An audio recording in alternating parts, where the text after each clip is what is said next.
Hello, and welcome to this week's episode of Dirt Road Divinity. I'm your host, Lisa Wade, and this is basically a conversation about the scenic route of the soul.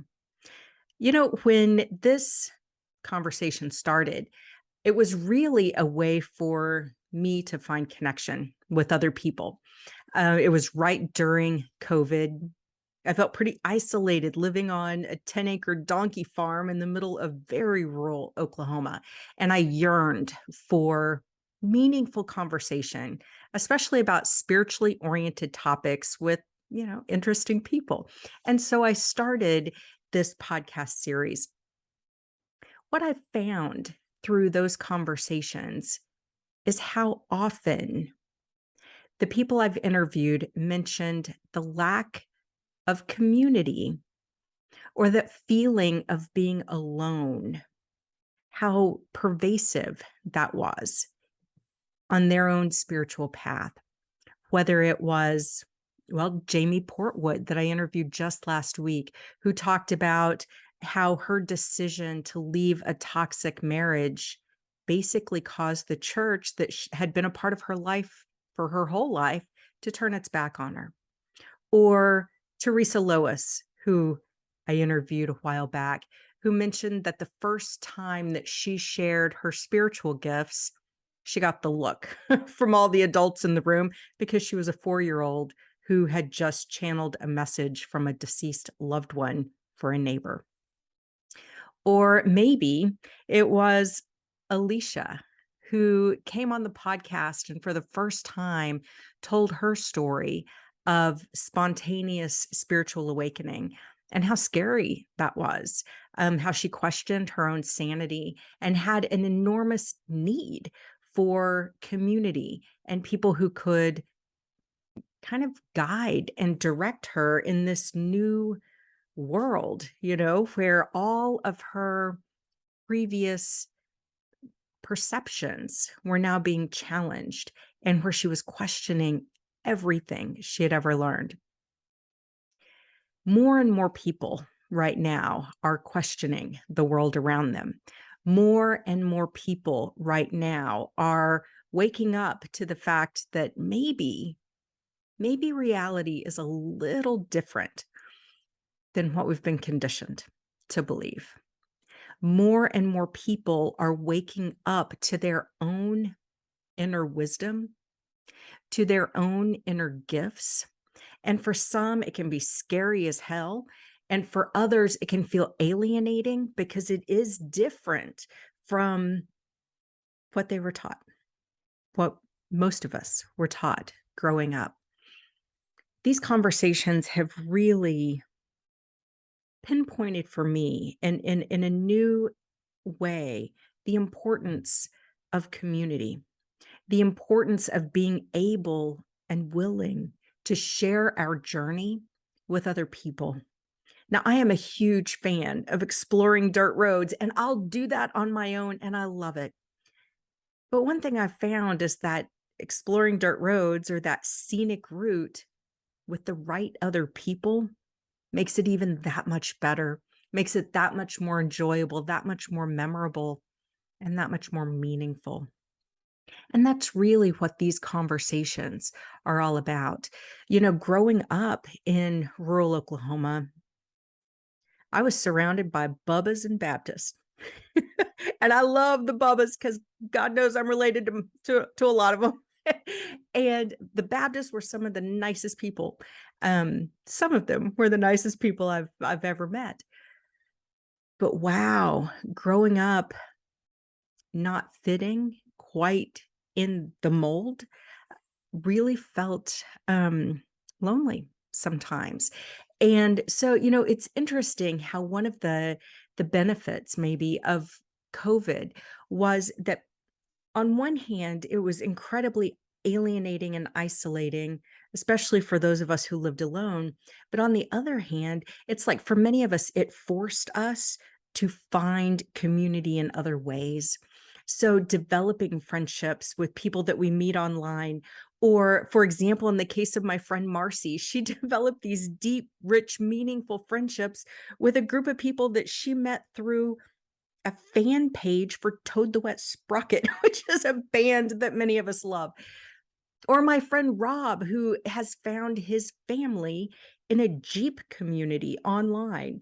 And so there's all kinds of ways and places to find others who get us in a different way, who understand us in a way that maybe um, the community we grew up in or have regularly been a part of no longer does.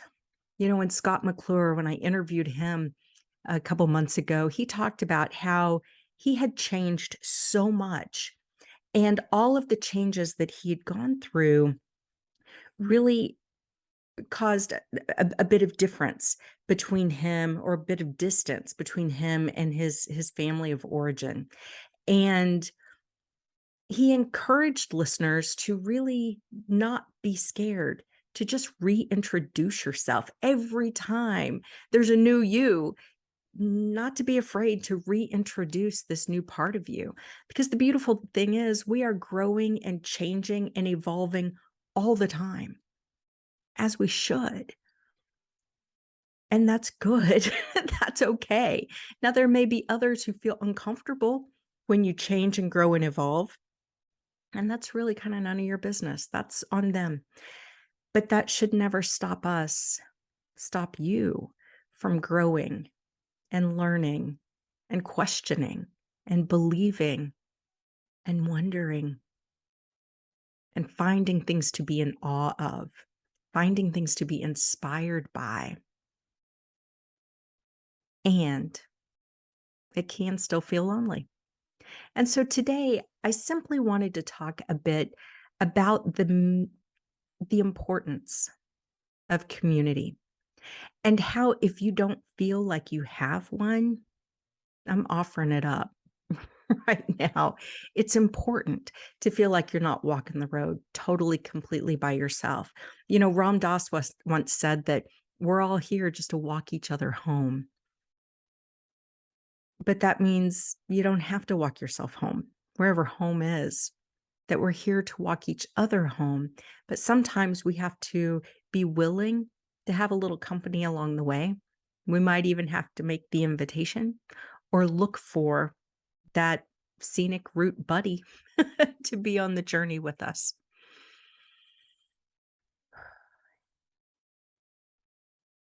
The spiritual path, when we're being told what to think and what to believe, can feel a lot easier when we start questioning all that we've ever thought or been told to believe, when we start thinking and feeling and believing and faithing for ourselves based on what we feel to be true, based on our own experiences, even when it feels completely at odds with the experience of others and what they would say the right path is.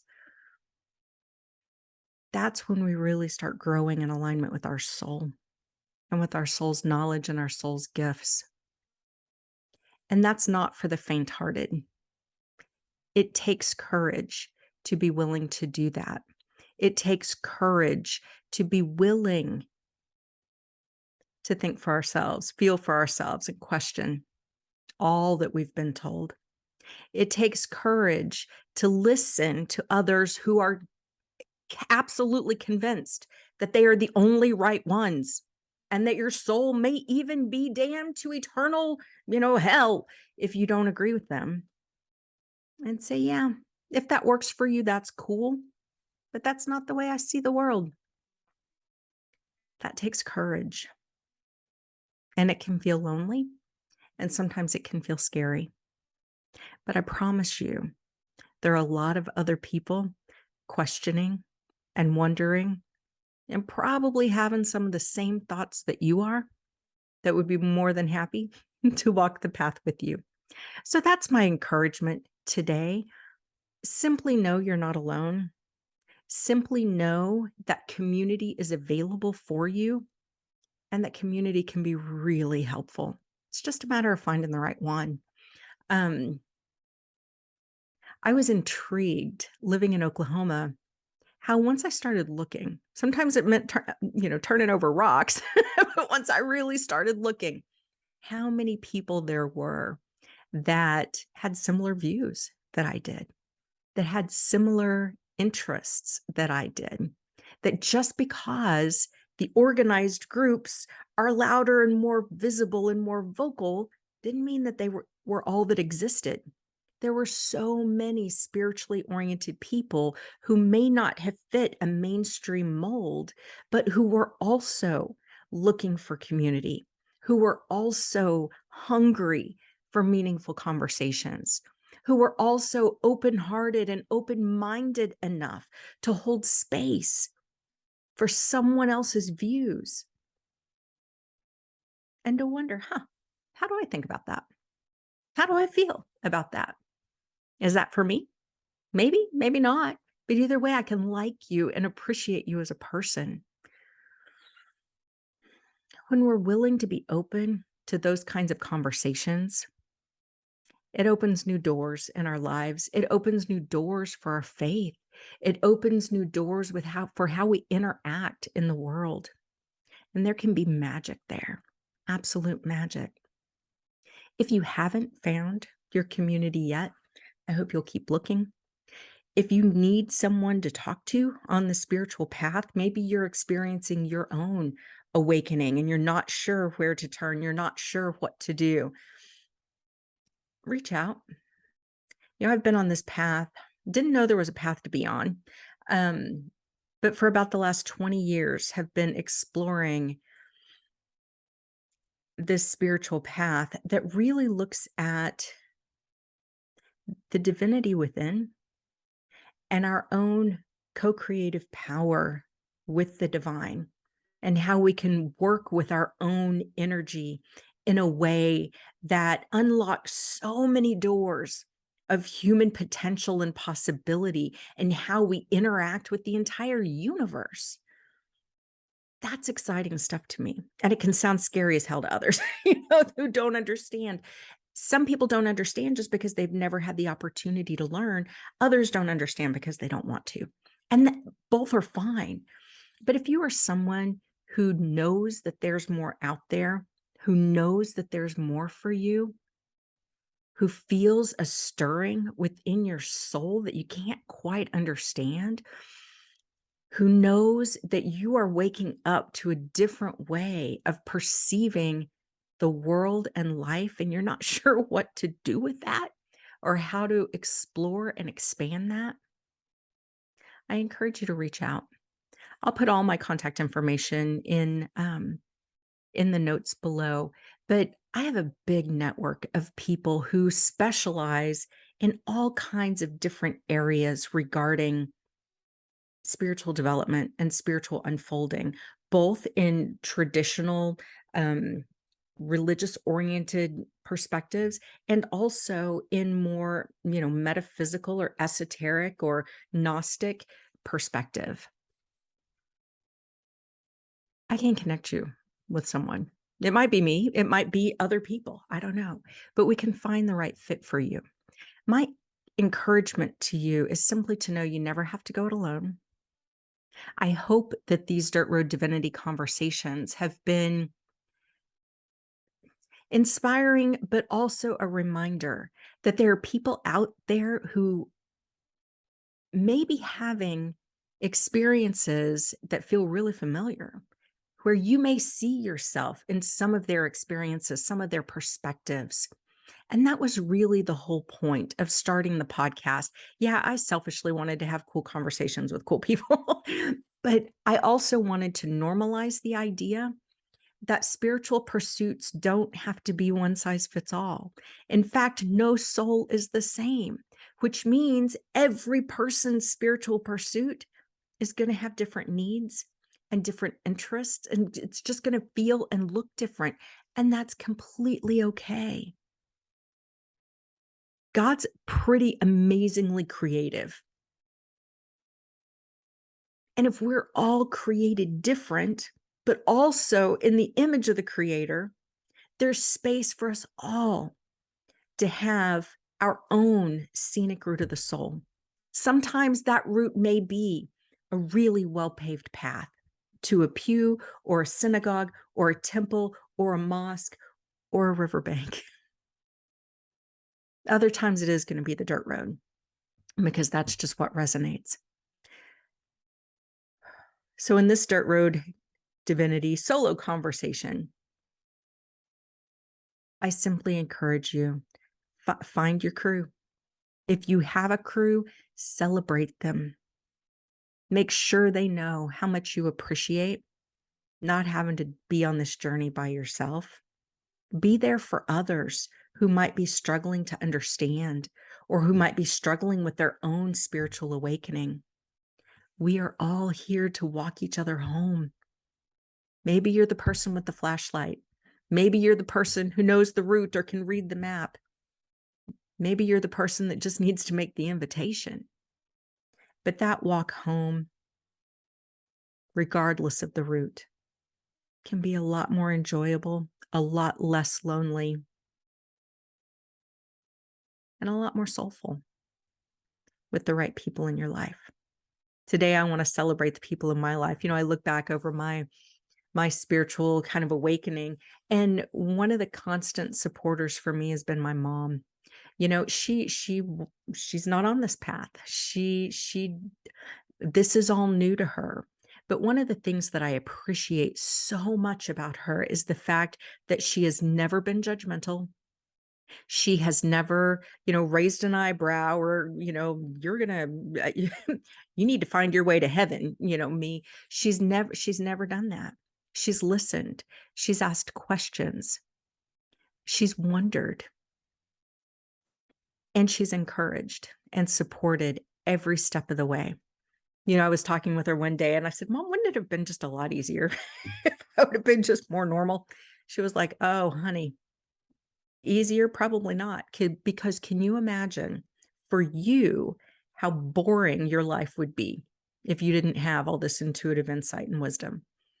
And I thought, what an interesting way to look at it, because I can't imagine doing life without the intuitive gifts and insight and perspectives that I do bring to how I see the world. I can't imagine it. So I appreciate that she had that thought.